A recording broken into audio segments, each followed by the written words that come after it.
How Scrotum got his groove back. Billy's scrotum was lonely. And cold, too, ever since Billy began shaving his sack. Which, by the way, Scrotum hated being called his sack. So undignified. Scrotum thought himself as a creature of uncommon refinement. He fancied an honorific. Mr. Scrotum, say, or Sir Scrotum. Someday, if his astrologer was to be believed, maybe President Scrotum. Pretty much anything but sack. Even without a title, you'd think loneliness wouldn't be a problem for Scrotum, given his proximity to Dick. Dick used to be his best friend. Heck, they were a team. All those wild romps in puberty, the years of self-discovery, coming into their own. Then Dick got big. So big that guys in the locker room couldn't even pretend not to notice him. And the women, oh God, the women. They couldn't get enough of the colossus that was Dick. Overnight, it seemed, nobody, not even his old running buddy, Dick, paid any attention to Scrotum, and he was relegated to the clammy recesses of Billy's life. Now Anus was his only friend.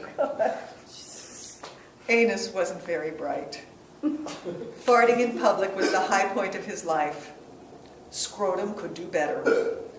Even Dick, arrogant peacock though he was, could carry on a conversation, and Scrotum yearned to engage in penetrating discourse. Scrotum confided all of this to his therapist, Miss Millipede. He felt blessed to have such a capable shrink. She gave him great advice, effective coping strategies, and his own personal mantra. The fact that Miss Millipede existed only in his imagination did not dim her luster one whit in Scrotum's eyes. So, when Miss Millipede proposed a plan to help Scrotum regain his lost status, his lumpy, wrinkled self was all ears. These days, Miss Millipede began, appearance is everything. And it's not enough to be shorn. Scrotal tattoos are the new black, you know. She stroked her chin thoughtfully. I'm seeing you in a Burmese python. Once the ladies come in for a closer look, you can win them over with your personality. Scrotum blushed. It's true, I am a charmer once you get to know me. But will it hurt? No price is too great for fashion, Miss Millipede sniffed. Though Billy had refused to spring for a dedicated scrotum therapist, he leapt at the chance to adorn his sack with a trendy serpentine pattern. You got it, big fella, he enthused to Scrotum, attempting a high five.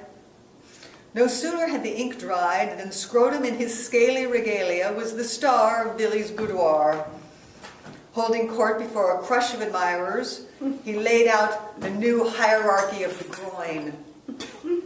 You see, the dick is no longer necessary for the continuation of the species. It is a mere conveyance, and an unpredictable one at that, when contrasted with the precision of in vitro fertilization.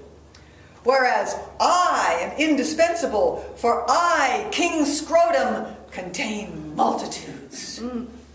Everyone laughed and clapped. Scrotum was so witty. Well, Dick wasn't going to take this lying down. He demanded that Billy embellish him with a tattoo of the flying dragon lizard. And didn't that transform his pink pillar into a mouth-watering work of art? Scrotum recognized at once that prospective lovers would be so dazzled by Dick's ornamentation they'd forget all about his being only a vehicle and such. So he recanted his heresy in the interest of rapprochement. Hey, I forgive you, man. Dick loved being magnanimous.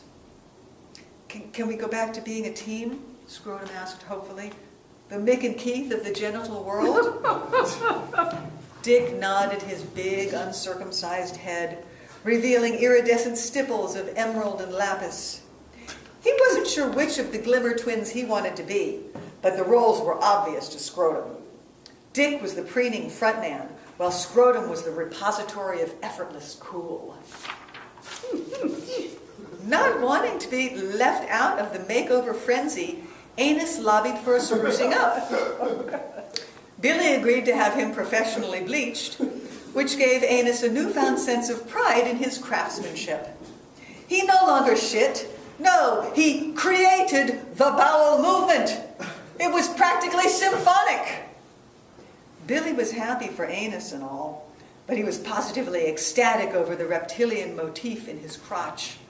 So much so that he took to wearing chaps, and only chaps, whenever he could get away with it, which in San Francisco was often enough. And when he did, crowds formed, sometimes so large and rowdy they had to be restrained by police at the barricades.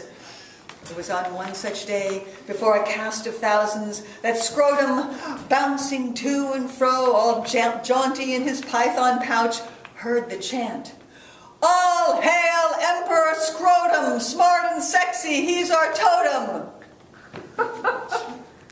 His moment had finally arrived.